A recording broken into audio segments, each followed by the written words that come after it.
So we're going to go ahead and check out essentially this video or accumulation of videos actually, where essentially you have these strippers who are giving like their stripper woes essentially, where they're talking about just the struggles of being a stripper and the money ain't, as this new generation says, the money ain't money how it should be. Okay, so let's go ahead and take a look at this.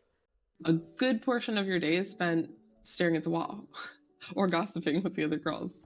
No one really realizes that that's our job, just like waiting time. It's the job. Yeah. We just wait forever. You just sit there by yourself, staring into outer space, trying not to be depressed. Like, I took off my clothes today for $4. Money is nice, but you give so much to do it. You are not going to make $1,000 every single day. Struggling making money because the club is so dead. So if you didn't make $300, you made negative money. I've had to battle in every other dancer I know. To all the girlies who want to be a dancer so bad, don't do it. This is not your sign. Any video you see, this is not your sign. You know how rare it is to get a club that's like consistent like that? It's very hard. It's not very easy. I worked and I only made $4. 2 girls out of all the girls I worked today made over 100 today. Like, I took off my clothes today for $4. Do you really think that's worth it? No! Don't say this is my sign. It's not. I promise. Stay to your office 9-to-5 job. You guaranteed money. I'm outside of my work, debating whether or not I should go up to my boss and just quit my job. Why? Because I don't feel like I'm making enough money. I feel like I'm really broke. Like, I can barely pay my bills. My credit's horrible. And so I've been seeing a lot of TikToks where obviously the scrippers are making a lot of money. Okay? And yes, I do have some jelly rolls. And yes, I do look like a tied-up ham hock. But beside the point, I can probably make a few more pennies than I make here. You can't make this. Okay? Or I can just go sell drugs. I don't know. I'm debating. There needs to be a way where we can make more money. Okay? Because I would like to get my hair and my nails.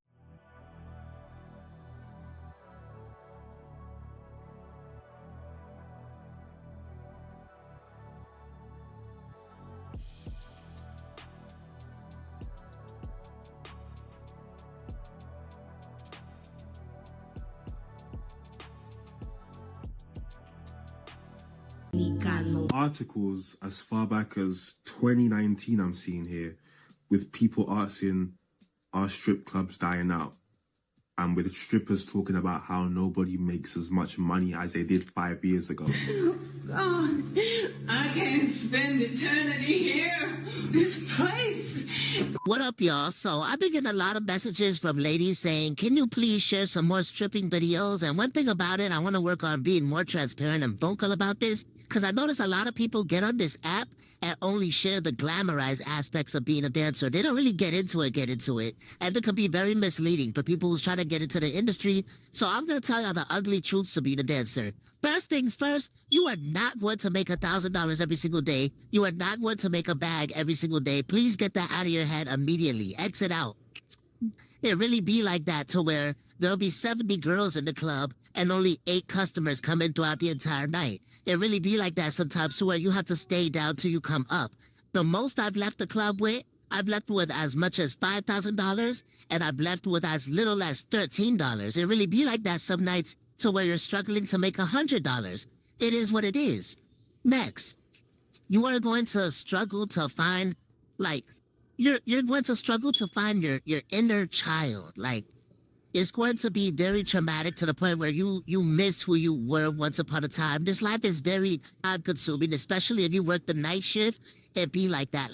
You're going to work the night shift, get off, and by the time you wake up, it's time to run errands, and then you look up at the clock and it's time to go back to work. And it's like a never-ending repeat cycle. It's going to be you and your 4 hours of sleep against the world. Be prepared to be body shamed. Be prepared to get told the word no a million times. You are not everybody's type. Also, I'm not even gonna hold y'all. You're gonna have to worry about being sexually harassed and having to go about your day. Um, pocket watchers, pocket watchers, pocket watchers, pocket watchers. People are constantly watching you. They're constantly being shady and they're constantly talking some shit. They're gonna even talk some shit to customers about you. Like, girls will do whatever it takes to make sure that the bag is theirs and not yours. Girls are very evil. That it is what it is. Also, remember that you're constantly in a toxic environment. The strip club is filled with people that have mental issues, filled with drug addicts. You have all these influences from alcohol, alcohol, alcohol, drugs, drugs, drugs. So you have to know what the goal is in mind. Your mental state has to be on 1,000. You have to know what you came here to do, and you have to know how to keep your composure at the end of the day.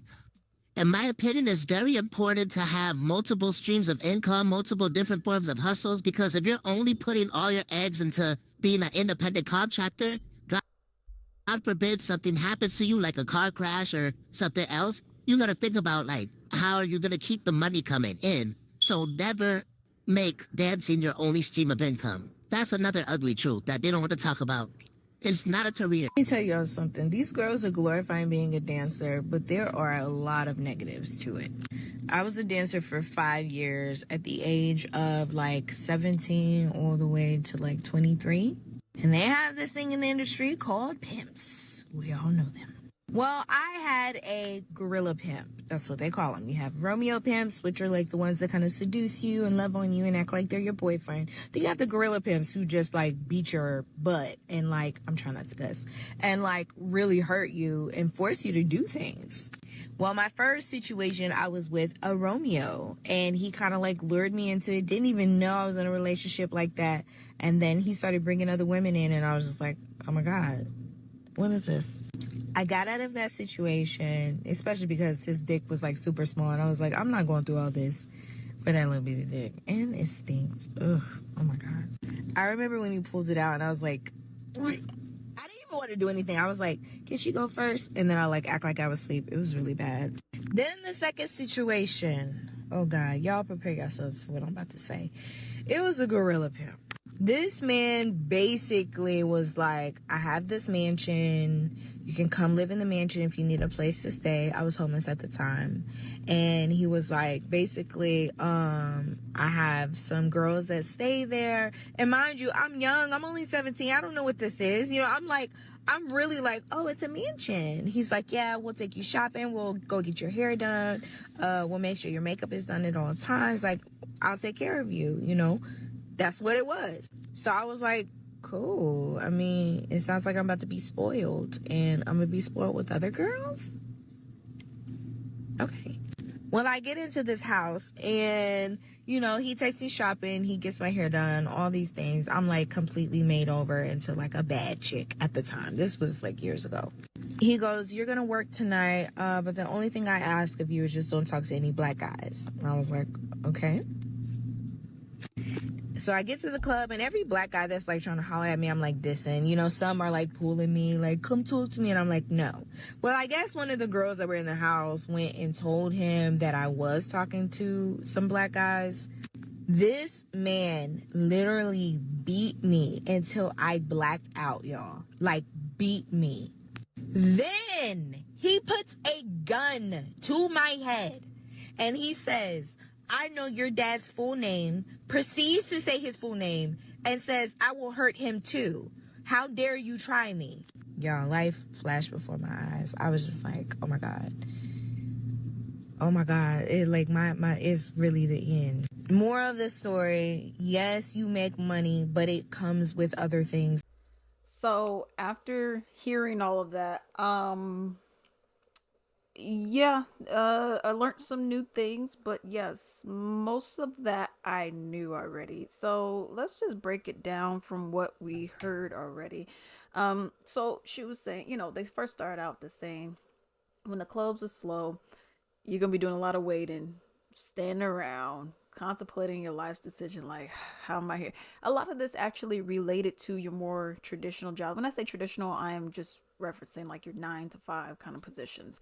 Okay. A lot of it actually sounded like that. You're waiting. Yeah, I've had plenty of jobs where when it gets slow, now it's like you're twiddling your thumbs over here trying to see like, okay, what can I do? Okay. So I get that. But they're talking about it being traumatic. And from that last lady who spoke, saying how she used to have a Romeo pimp, and now she has the gorilla one. Romeo's the nicer one. Oh, okay. If you don't feel like working right now, okay. But you gotta make sure you get that money. You gotta recoup for you know what I mean? And versus this violent one that threatened to kill her. So that's really huge. And that's something that I didn't know. I don't know in terms of like what percentage of people are experiencing this kind of thing. In terms of like, okay, you have 25 strippers in the club. I mean, what percentage is it? 20 have a pimp, or I mean, how does that look? You know what I mean? I do know, and they didn't mention it, but like with these, you would have, I think, some clubs, if I'm not mistaken, when you get your money, let's say you made $100, you ain't making $100, okay? Because isn't it the madam? The is usually an older woman who used to be doing all this. Now she's in control of all y'all. Really, she's running all y'all. Don't you have to pay her so your house bill? And then don't you? Some of them be paying the DJs too. And so some of them I heard also be paying some security. So how much are you really making after that? Because they take a particular percentage depending on where it is that you're from. Where it is that you're dancing at. Some of them will take a certain percentage and say, okay, well, this is what we're doing. So I mean, if you want to work here, you got to give it to me. Okay. So you have all of that. You had another lady who mentioned that, she taking her clothes off for $4, and that's the thing.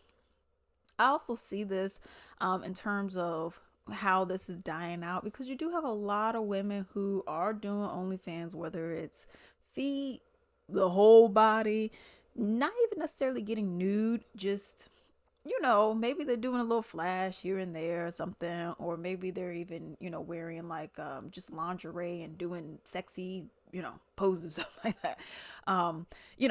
To me, however you making money, as long as it's legal, I don't care. You have a lot of people who they're kind of migrating right over to the OnlyFans, those kind of cam girl kind of sites and stuff like that, because they're like, well, why would I want to put myself at risk, have to pay all these other fees when I could just do it from the comfort of my own home and pay the man, the owner, they're going to get their cut. Why would I want to deal with this when I could just deal with this? Then I don't have to worry about getting assaulted. I don't have to worry about, being harassed. I don't have to worry about someone coming to my crib. You know what I mean? Of course, there's always dangers and risk involved in that kind of stuff as well. But in this regard, not as much. You know what I mean? So I get it. But yeah, when they were over here mentioning that there's no guarantee money. Yeah. I mean, here's the thing. If you're going there Monday, Tuesday, Wednesday, Thursday at, let's say you have to be there at 12 p.m., okay? And you leave at 8. How many people are really coming in during the week like that? As opposed to a Saturday, Friday, Sunday. You know what I mean? So I could see that really. But yeah, I mean, I definitely felt the whole living paycheck to paycheck. Like, yeah, I don't know how I'm going to make this end meet. I don't know how I'm going to do this. And it's like, yeah, a lot of people deal with that. It ain't just this, that's why I'm like, I could relate this to, your traditional jobs, because you're doing the same kind of thing. I've worked 12-hour shifts where I'm getting like freaking 4, maybe if I'm lucky 5 hours, especially I was going to school at the same time. I'm barely getting any sleep. I have to go and make a trip to Walmart. I'm getting on the bus and I'm like, my head is bobbing back and forth because I'm so tired.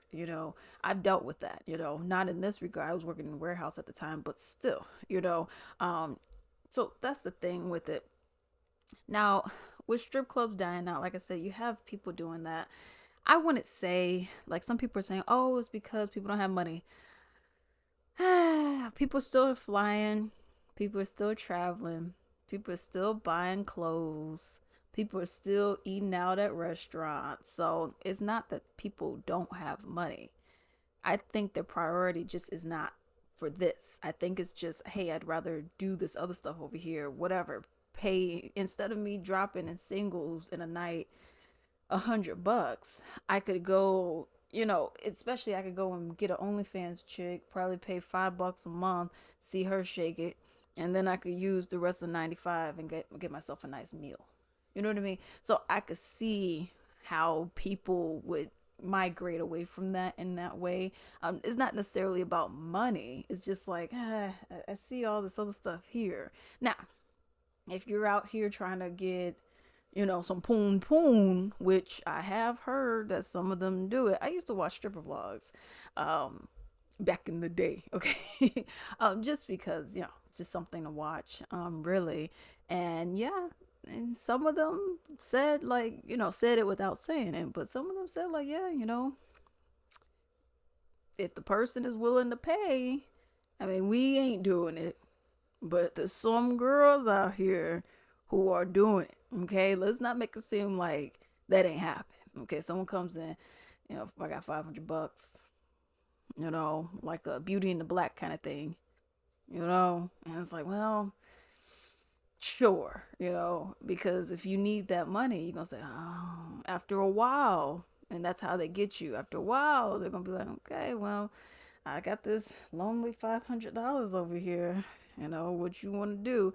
And then people do migrate and they end up doing that kind of stuff. Another thing that was interesting, which I already knew about, just the whole jealousy aspect of it. People, if you are getting, let's say, $400 a night, okay, I want to also get $400 a night. I'm only getting $85 a night. You're getting 400. You're getting 400. We're over here getting less than $100. Can I snitch on y'all, get y'all in trouble in some way, somehow, so that I can now get some of your money? That's just how some people think. Even if it may involve you getting physically hurt, they're just like, well, I got to pay my bills. I don't care about you. So it's very cutthroat in that regard as well. But yeah, that's also something that I thought was interesting, was just how it's glamorized as well.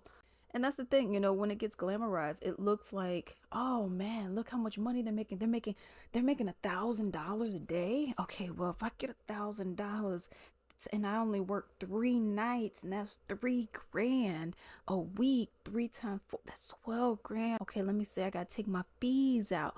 Man, but it's still around 9 grand a month that I'm getting.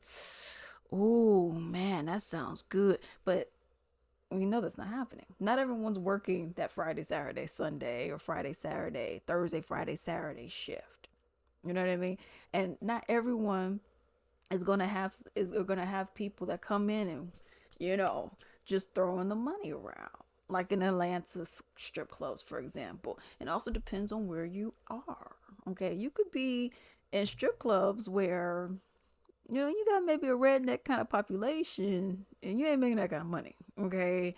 So that's the thing, you're not going to always make good money with this, and a lot of them, I feel like quite a few of these, I don't want to say YouTubers, I'll say, or just I'll just say strippers. I feel like a few of these strippers have given people a false sense of security in this job, and they've given them this fantasy.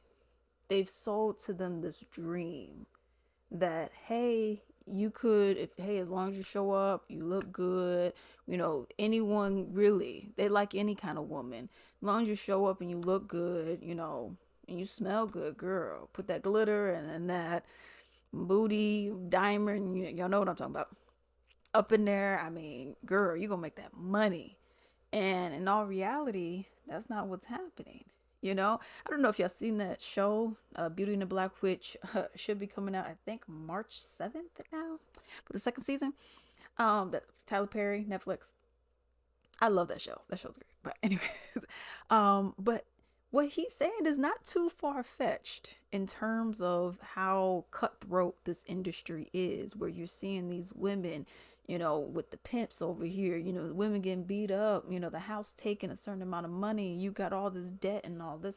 It's not that far-fetched in that regard, so I look at it and I'm like, yeah, I get it. I get it. You're wanting this money, you're wanting this kind of lifestyle, you're wanting this kind of opportunity, but at what cost at the end of the day? But this video is too long. Okay. But let me know what you all think about this down below.